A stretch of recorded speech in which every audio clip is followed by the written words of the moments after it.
हाय। आज हम बात करते हैं जॉइंट पेन, बोन पेन और मसल पेन के बारे में। इसके कारण क्या होते हैं और इन शॉर्ट इनका ट्रीटमेंट या सॉल्यूशन क्या होता है। तो मसल पेन की बात करें, मांसपेशियों का दर्द जो है वो जनरली यंग एज ग्रुप का कॉमन सिम्टम है या प्रॉब्लम है। उनमें दो कैटेगरी ऑफ लोग हैं, पेशेंट्स हैं। एक जो हाइपर एक्टिव हैं, जैसे स्पोर्ट्स में जो रुचि रखते हैं, ज़्यादा खेलते हैं, और देन ड्यूरिंग प्लेइंग उनको कोई इंजरी हो सकती है, स्पोर्ट्स इंजरीज को कहते हैं। उस केस में मसल्स में इंजरी होने के बाद पेन हो सकता है। दूसरी कैटेगरी ऐसे मरीजों की होती है जो ज़्यादा सेडेंटरी लाइफस्टाइल प्रेफर कर रहे हैं या जिनकी एक्टिविटी लेवल कम है, और उस केस में भी मसल ओवर यूज हो रहे हैं because of a bad posture, और उनमें पेन हो सकता है। तो जो स्पोर्ट्स इंजरी है वो जनरली तब होता है जब हम वार्म अप नहीं करते, कूल डाउन नहीं करते, खेलने से पहले बाद में स्ट्रेचिंग नहीं कर रहे हैं, हम जो प्रॉपर फुटवेयर है वो इस्तेमाल नहीं कर रहे हैं, जो गियर्स हैं, पैडिंग करनी है वो नहीं करते हैं।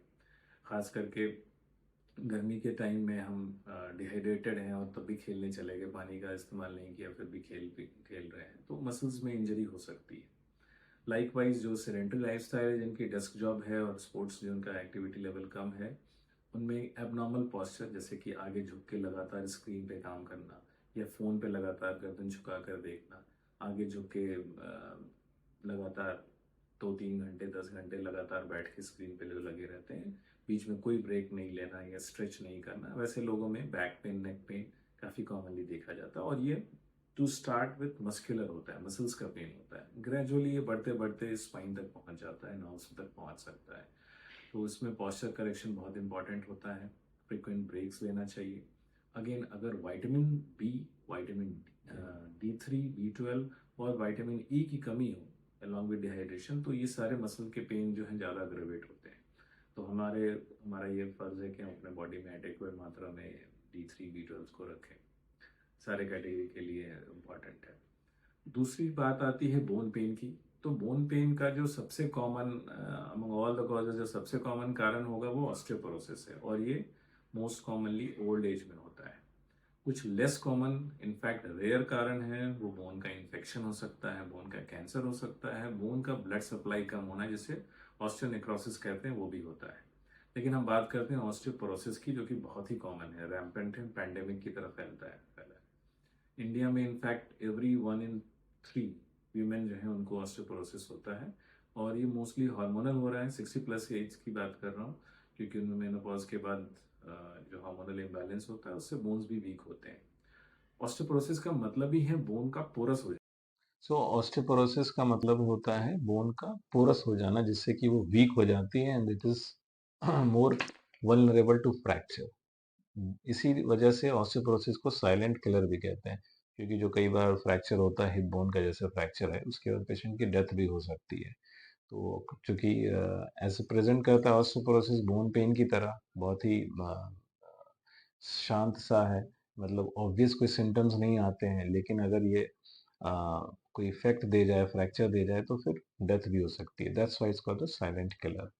और जानने वाली बात ये है कि हम ऑस्टियोपोरोसिस को प्रिवेंट कर सकते हैं by walking and doing exercises. जितना वो बोन पे वजन डालेंगे, बोन उतना स्ट्रांग होता है।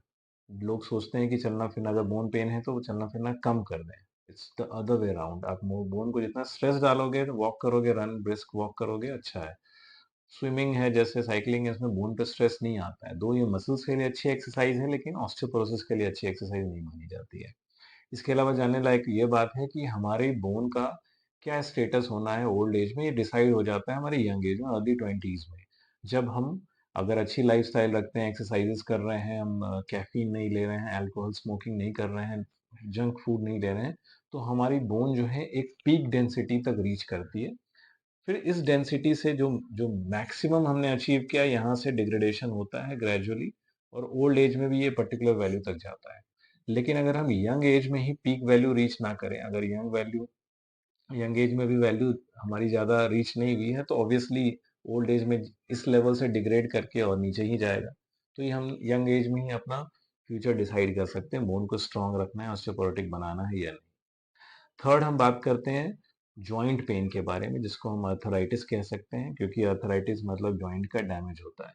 मोस्ट कॉमन कारण है इसका हमारी कंट्री में वर्ल्ड ओवर ऑस्टियोआर्थराइटिस, जो कि एज रिलेटेड जॉइंट का डिग्रेडेशन या वेयर एंड टेयर होता है।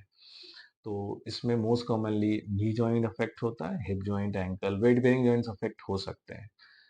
दूसरे कारण होते हैं इसमें इन्फ्लेमेटरी अर्थराइटिस जैसे गठिया बाई रूमेटॉइड, एंकिलोजिंग स्पॉन्डिलाइटिस या यूरिक एसिड की प्रॉब्लम भी होती है, सोरियासिस होती है। इसके अलावा ट्रॉमेटिक अर्थराइटिस या इन्फेक्शन के बाद का अर्थराइटिस, ये सारे कारण पॉसिबल हैं जो हमारे जॉइंट को अफेक्ट करते हो।